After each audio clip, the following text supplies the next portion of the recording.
Hello বন্ধুরা, আজকে একটা ভিডিও নিয়ে চলে এলাম। এই যে দেখো, আর তোমাদের ব্যাক ক্যামেরায় দেখাই একটা রেসিপি ভিডিও। এই যে এটা কি বলো তো, দাঁড়াও বলছি। এই যে, আর এটা এটা হলো মটনের চর্বি।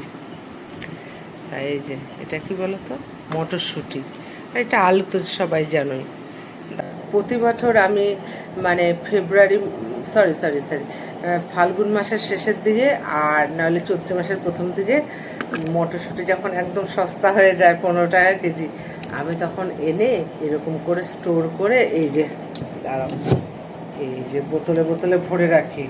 তা গেলবারও ভরে রেখেছিলাম এই মটরশুঁটি। আর শুকনো যে কাঁচা যে লাল লঙ্কাগুলো, ওগুলো সব শুকনো লঙ্কা করে রোদে শুকিয়ে ভরে রাখি, সারা বছর খাই। তা এগুলো হলো গেলবারের স্টোর করা মটরশুঁটি। তা গেলবার আমি এতটাই স্টোর করে রেখেছিলাম যে সারা বছর খেয়েছি, জানো তো। এই যে এই রান্না করার অন্তত 1-1.5 ঘন্টা আগে ভিজিয়ে রাখলে এরকম হয়ে যায়। তা সারা বছর মানে ভালোভাবে খেয়েছি। তা এবার তো মানে অনেক দিন হয়েছে মটরশুঁটি বেরিয়েই গেছে। যাই হোক, এই স্টোর করার মানে স্টোর করা যে ছিল সেটা রয়ে গেছে। তা নতুন আনছে, ওগুলোই খাওয়া হচ্ছে, ওগুলোই খাওয়া হচ্ছে। তা আবার তো এবারও আবার স্টোর করতে হবে। তা এই তো ফাল্গুন মাসের শেষের দিক চলে আসলো। তা তোমার চৈত্র মাস থেকে আবার তো মানে সামনের বারের জন্য স্টোর করে রাখবো। তা কি করব, আমার তো বোতলগুলো ফাঁকা করতে হবে। তাই এগুলো না ভিজিয়ে রেখেছি জলে। এবার আলু দিয়ে একটু প্রেশারে সিটি মেরে নেব, তারপর আজকে এই মটরশুঁটি দিয়ে ঘুগনি করব। আর ফ্রিজেও দেখলাম কতটা মটনের চর্বি রয়েছে।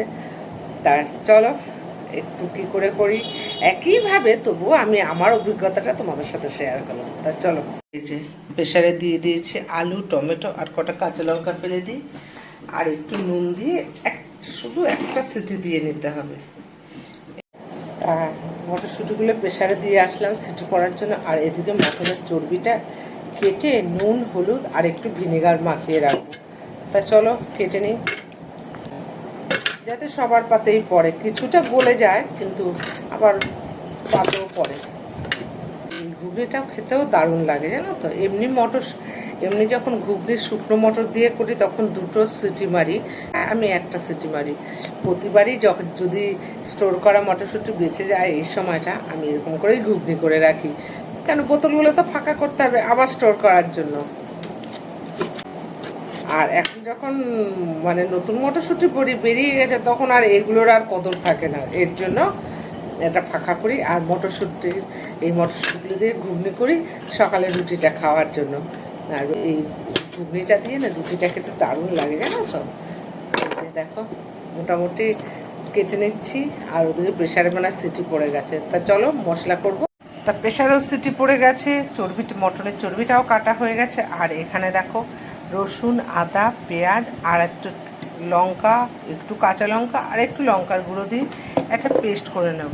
আর টমেটো ওখানেও সেদ্ধতে দিয়েছি। আর ঘুগনি মানে একটু টক টক ঝাল ঝাল হলেই ভালো লাগে, সেই জন্যই আর একটা টমেটো দেওয়া।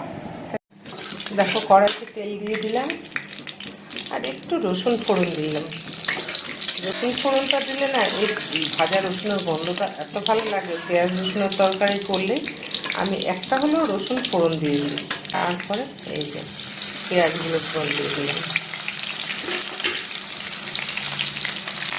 আর এদিকে দেখো মটরগুলো আমার সেদ্ধ হয়ে গেছে। আমি আলুগুলো তুলে নিয়েছি, শুধু টমেটোগুলো রয়েছে।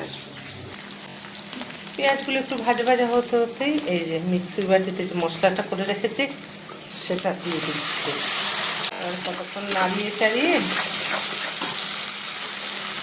এবার মটনের চর্বিগুলো দিয়ে দিলাম। এবার নুন হলুদ দেবো, নুন দিয়ে দিলাম, হলুদ দিয়ে দিলাম, তেল ছাড়ছে। আর এই এখন ওই যে আলুগুলো যে সিদ্ধ করেছিলাম একটুখানি নুন মাখিয়ে দিয়ে দিলাম। আলুটা না দিলেও হয়, আলুটা দিলে কি একটু মাখা মাখা হয়। এবার কতক্ষণ নাড়িয়ে নিয়ে চলো। এবার আলুও কতক্ষণ চাড়া হয়ে গেল। এবার দেখো আমি ঘুগনিগুলো দিয়ে দেবো, মানে ঘুগনির আর কি মটরগুলো দিয়ে দেবো। এই যে মটরগুলো দিয়ে দিলাম, এবার কতক্ষণ নাড়িয়ে চাড়িয়ে নেব। দেখো মটরগুলো একদম নর্মাল হয়ে গেছে, একটু যে কুচকোনো ছিল, তাই এই যে অনেকক্ষণ কষালাম। এইবার এই যে মিক্সি বাটিটা ধুয়ে জলটা রেখেছি সেটা দিয়ে দেবো। যা গন্ধ বেরিয়েছে না, আমার তো আশেপাশের বাড়ির লোক টের পেয়ে গেছে। মটনের ঘুগনি দিয়ে, মটনের চর্বি দিয়ে যে মটরশুঁটি দিয়ে ঘুগনি হচ্ছে। কে গো, তোমরাও পাচ্ছ বন্ধুরা? তা কালারটা ঠিক মতো আসেনি, অনেকে যদি কালার চাও তাহলে তোমরা কাশ্মীরি কালারের যে লঙ্কার গুঁড়োটা আছে সেটা দিতে পারো। এই যে দেখো চর্বিগুলো সব গলেনি, এই যে দেখো ঘুগনিটা আমার রেডি। আর তোমরা কাঁচা মটরশুঁটি দিয়েও এরকমভাবে করতে পারো, আমি করি, ছোলা দিয়ে করি।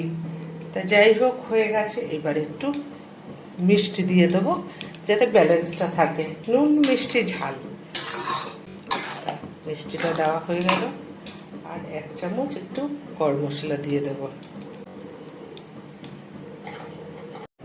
তা রেডি হয়ে গেল আমার মটরশুঁটির ঘুগনি। আমি একটু টেস্ট করে দেখলাম, দারুণ হয়েছে জানো তো। কেউ খাবে না, চলে এসো আমাদের বাড়িতে একসাথে বসে টিফিন করব রুটি দিয়ে, পরোটা দিয়ে। তোমরা যদি আমার ইউটিউব চ্যানেল থেকে দেখো, সঙ্গীতা সাহা ব্লগ চ্যানেলটা একটু সাবস্ক্রাইব করো, আর ফেসবুক থেকে দেখলে আইডিটা একটু ফলো করে দিও। ভালো থেকো, সুস্থ থেকো।